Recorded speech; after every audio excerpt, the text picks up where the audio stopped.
بسم اللہ الرحمن الرحیم والسلام علی من اتبع الہدی۔ ہدایت کی اتباع کرنے والوں کو راحت دو جہاں قرآن چینل کی طرف سے سلام عرض ہے۔ تمام تعریفیں اس پروردگار کے لیے ہیں کہ جس کا شکر ادا کرنا شکر گزاروں کے لیے وجہ کامیابی و کامرانی ہے۔ لاکھوں درود و سلام ہوں محمد و آل محمد پر۔ سامعین کرام صاحبان ایمان، ہمارے آج کے سبق کا موضوع ہے سورہ بقرہ کی آیت نمبر 214۔ تو آئیے پروردگار کے پاک نام سے اپنے سبق کا آغاز کرتے ہیں۔ بسم اللہ الرحمن الرحیم۔ ام حسبتم ان تدخلوا الجنۃ ولما یاتکم مثل الذین خلوا من قبلکم مستهم الباساء والضراء وزلزلوا حتى يقول الرسول والذین آمنوا معه متی نصر اللہ الا ان نصر اللہ قریب۔ ترجمہ: کیا تم خیال کرتے ہو کہ یوں ہی جنت میں داخل ہو جاؤ گے، حالانکہ ابھی تمہیں اس قسم کے حالات پیش نہیں آئے جو تم سے پہلوں کو پیش آئے تھے۔ انہیں سختیاں اور تکالیف پہنچیں اور وہ اس حد تک جھنجھوڑے گئے کہ وقت کا رسول اور اس کے مومن ساتھی پکار اٹھے کہ آخر اللہ کی نصرت کب آئے گی۔ انہیں بشارت دے دی گئی، دیکھو اللہ کی نصرت عنقریب آنے والی ہے۔ آیت کا شان نزول: بعض مفسرین کہتے ہیں کہ جنگ احزاب میں جب مسلمانوں پر ڈر اور شدید خوف غالب آیا اور وہ محاصرے میں آ گئے تو یہ آیت نازل ہوئی۔ اس میں انہیں صبر استقامت کی دعوت دی گئی اور نصرت و مدد کا وعدہ کیا گیا۔ اور یہ بھی مفسرین نے کہا ہے کہ جب جنگ احد میں مسلمان شکست کھا گئے تو عبداللہ ابن ابی نے ان سے کہا کہ کب تک اپنے آپ کو قتل کرواتے رہو گے؟ اگر محمد صلی اللہ علیہ وآلہ وسلم پیغمبر ہوتا، بقول اس کے، جیسے اس نے کہا کہ اگر محمد پیغمبر ہوتا تو خدا اس کے اصحاب اور انصار کو قید و بند اور قتل میں گرفتار نہ کرتا۔ اس موقع پر یہ آیت نازل ہوئی۔ آیت کی تفسیر: اس تفسیر کا موضوع ہے سخت حوادث خدائی سنت ہیں۔ اس آیت سے یہ بات سمجھ میں آتی ہے کہ مومنین کا ایک گروہ یہ سمجھتا تھا کہ جنت میں داخل ہونے کا حقیقی عامل اور سبب یہ ہے کہ خدا پر ایمان لانے کا صرف اظہار کر دیا جائے اور اس کے بعد انہیں کسی قسم کی تکلیف، زحمت اور رنج و الم اٹھانے کی ضرورت نہیں ہے۔ ان کی کوششوں کے بغیر ہی اللہ ان کے امور کو راہ پر ڈال دے گا، یہ ان کا خیال تھا، اور ان کے دشمنوں کو بھی نابود کر دے گا۔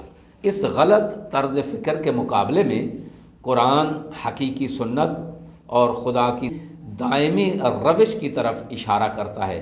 قرآن کے مطابق تمام مومنین کو راہ ایمان میں پیش رفت کرنے کے لیے مشکلات اور تکالیف کا استقبال کرنا پڑے گا۔ اس راہ میں فداکاری کرنا پڑے گی۔ یہ مشکلات تو دراصل آزمائش اور امتحان ہیں۔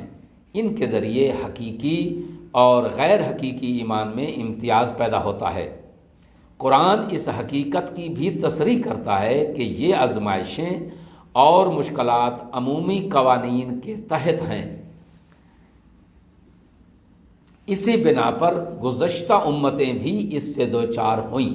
مثلاً فرعونیوں کے استعمار سے نجات کے لیے بنی اسرائیل کو، خاص طور پر بنی اسرائیل کو جب مصر سے نکلنا پڑا اور وہ دریا اور لشکر فرعون کے درمیان میں گھر گئے، جس کی وجہ سے وہ بہت سی مشکلات اور مصائب میں گرفتار ہوئے، یہاں تک کہ ان میں سے بہت سے تو اپنے ہاتھ پاؤں گنوا بیٹھے۔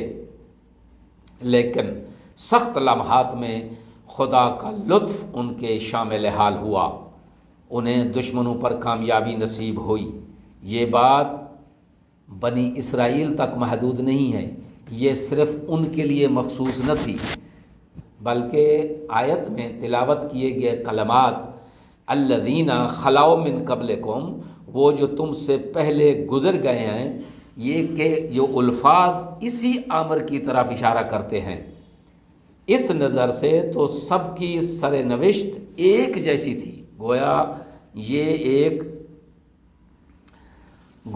یہ ایک سنت الہی ہے جو تکامل اور ارتقاء اور تربیت کی ایک رمز ہے۔ تمام امتوں کو حوادث کی سخت بٹھیوں میں ڈالا جانا چاہیے، انہیں پگھل کر فولاد کی طرح بٹھی سے باہر آنا چاہیے، اور پھر زیادہ اہم اور سخت تر حوادث سے دو چار ہونے کے لیے تیار رہنا چاہیے، تاکہ زیادہ قابل افراد پہچان لیے جا سکیں اور نااہل لوگ علیحدہ ہو جائیں۔ اس طرح تصفیہ بھی ہو جائے گا اور تطہیر بھی ہو جائے گی۔ دوسرا نقطہ جس کی طرف یہاں توجہ دی جانی چاہیے وہ یہ ہے کہ آیت کے مطابق گزشتہ امتوں کو شدائد اور مشکلات اس طرح گھیر لیتی تھیں کہ اہل ایمان اور انبیاء علیہم السلام ہم آواز ہو کر کہتے تھے کہ خدا کی مدد کہاں ہے، اور یہ بات یہاں پر یہ واضح رہے کہ ان کی مراد بارگاہ قدرت پر اعتراض کرنا نہ تھا، بلکہ یہ تعبیر خود ایک قسم کی دعا اور یہ تقاضا ہے۔ اس آیت میں بیان ہونے والے اہم نکات، پہلا نقطہ یہ ہے کہ راہ خدا میں مشکلات اور کٹھن آزمائش سے گزرے بغیر جنت کی خواہش خام خیالی ہے۔ دوسرا نقطہ یہ ہے کہ آزمائش خدا کا ایک دائمی قانون ہے جس سے ہر شخص کو گزرنا ہوگا۔ اور تیسرا اور آخری نقطہ اس میں یہ بیان کیا گیا ہے کہ نصرت خداوندی آزمائش میں آخر دم تک ثابت قدمی کے بعد ہی نصیب ہوتی ہے۔ آخر میں دعا ہے کہ خداوند عالم ہمیں تمام قسم کی شدائد اور مشکلات سے محفوظ رکھے۔ تمام سامعین سے گزارش ہے کہ احکامات خداوندی کو کما حقہ پھیلانے کی کوشش اور سعی کریں۔ وآخر دعوانا ان الحمد للہ رب العالمین۔